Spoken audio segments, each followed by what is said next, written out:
त्याच्यावर रीनीट झाली, त्याला तुम्ही चांगलं समजा, त्याला पॉझिटिव्ह घ्या आणि अभ्यासाला लागा. परत आपण आणखी आपले रिव्हिजन बॅच सुरू करू बेटा. आपण जेवढे पेपर घेऊ त्याच्या बाहेरचा प्रश्न पडणारच नाहीये. मोटेगावकर सर यांचे आरसीसी क्लासेस आता तुमच्या शहरामध्ये, अशी ऍडव्हर्टाईज तुम्ही खूप ठिकाणी बघितली असेल. या माणसाने अक्षरशः शिक्षण क्षेत्राला काळीमा फासण्याचं काम केलंय. या माणसाने चक्क पेपर लीक करून एवढं मोठं साम्राज्य उभं केलंय. कित्येक तरी विद्यार्थ्यांच्या आयुष्यासोबत खेळ केलाय. म्हणे आमच्याकडे डॉक्टर इंजिनियर बनवण्याची फॅक्टरी आहे. फॅक्टरी नाहीये, तुमच्याकडे पोल्ट्री फार्म आहे.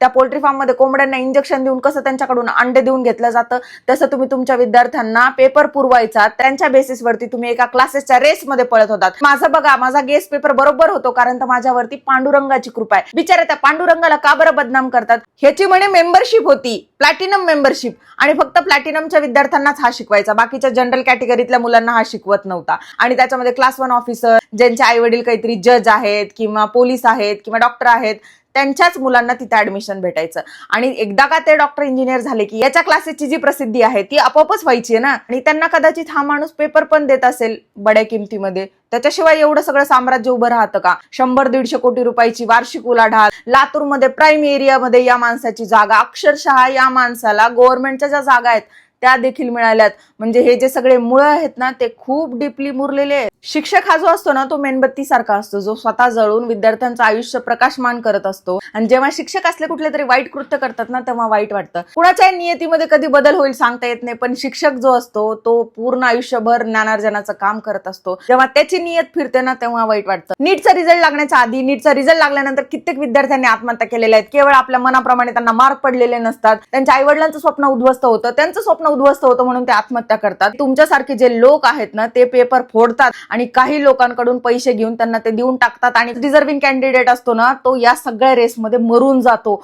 2-2 वर्ष जे पोरं आहेत ना ते अभ्यासच करत राहतात, ते जगत नाहीत, कुठल्या फंक्शनला जात नाही आणि दिवस रात्र अभ्यास करतात केवळ आपलं आणि आपल्या आईवडिलांचं स्वप्न पूर्ण करण्यासाठी. आणि तुमच्यासारख्या लोकांमुळे या सगळ्या आईवडिलांना आणि त्यांच्या लेकरांना आज भविष्याची चिंता सतावतीये की उद्या कुणी ना कुणीतरी कुलकर्णी पैदा होणार, कुणी ना कुणीतरी मोटेगावकर पैदा होणार आणि परत हेच चक्र चालू राहणार. आमचे क्लासेस किती मोठे आहेत आणि आमच्याकडे तुम्ही ऍडमिशन घ्या, आम्हाला पैसा द्या, केवळ ह्याच एका वृत्तीमुळे या सगळ्या शिक्षणाचा बाजार झालेला आहे. पालकांना काही माहिती नसतं की काय चालू आहे. फक्त आणि फक्त इलिट जे मेंबर आहेत त्यांना पेपर मिळतात आणि या क्लासेसचं नाव मोठं होतं. त्या क्लासेसच्या नावाला हे लोक भुलतात आणि स्वतःच्या जमिनी विकतात, जमिनी गहाण ठेवतात, घर विकतात, दागिने गहाण ठेवतात आणि विद्यार्थ्यांना क्लासेससाठी पाठवतात. 2-2, 3-3 वर्ष विद्यार्थी लातूर पॅटर्न शिकायला लातूरला जातात. आणि त्याच्यानंतर जेव्हा अशी बातमी येते ना तेव्हा किती वाईट वाटत असेल त्या आई वडिलांना.